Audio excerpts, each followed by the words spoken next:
Ажилтны сайд Эрдэнэс дахны үйлдвэрлэл технологийн паркийн удирдлагуудтай өнөөдөр гэрээ байгууллаа.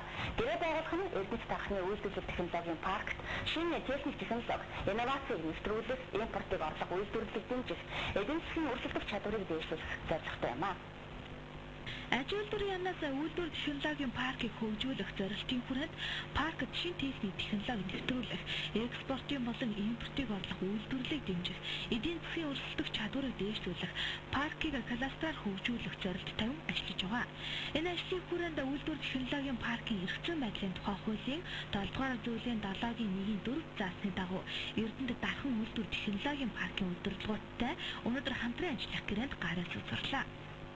Экспортын бүтээгдэхүүнийг өсгөх багтаагаар нэг чадж байгаа ийм үйлдвэрлэлүүдийг татварын бүх төрлийн хөнгөлөлтөнд оруулах, газрын төлөөсийн хөнгөлөлтийг үүсгэх, хамтран ажиллах энэ хэлбэр дээр бид нар бүх боломжийн хөнгөлөлтийг үүсгэх цааш хамтран ажиллах чиглэл нөөцтэй болно гэдэг ийм онцлог хэлбэр.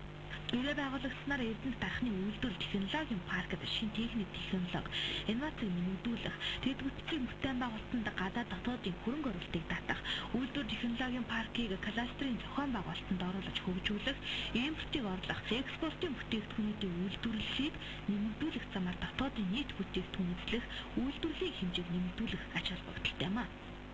Аж ахуйн нэгжүүдүүд их итгэл өгч тэдний урамшуулж байгаа асуудалтай юм татварын хөнгөлөлтөд орно энэ дээр хөнгөлөлтөд зөөлөн асуудлууд орно гадаадын харилцах асуудлууд хамаагүй нэмэгдэн энэ дээр гадаадын хөрөнгө оруулагчид бол энэ дээр шууд анхаарлаа хандуулна шүү дээ энэ дээр тийм болохоор энэ их том ажил гэж бодож байна. Ахуй намд үйлчлэг болж байгаа 14 томоохон аж ахуйн нэгжүүд энэ хуулиуд татварын хөнгөлөлтөд хамгаалсан өсч байгаа. Нэгүр хэлбэл гэрээнд гарын үсэг суулж баталгаажуулснаар паркийн нэгж компаниудын аж ахуйн нэгжүүдийн орлогын албан татварын тухай хууль, үл хөдлөх эд хөрөнгийн албан татварын тухай хууль, газрын тухай хуулийн дагуу татварын хөнгөлөлт чиглүүлэлтэнд хамрагдах боломжийг нээж өгч байна.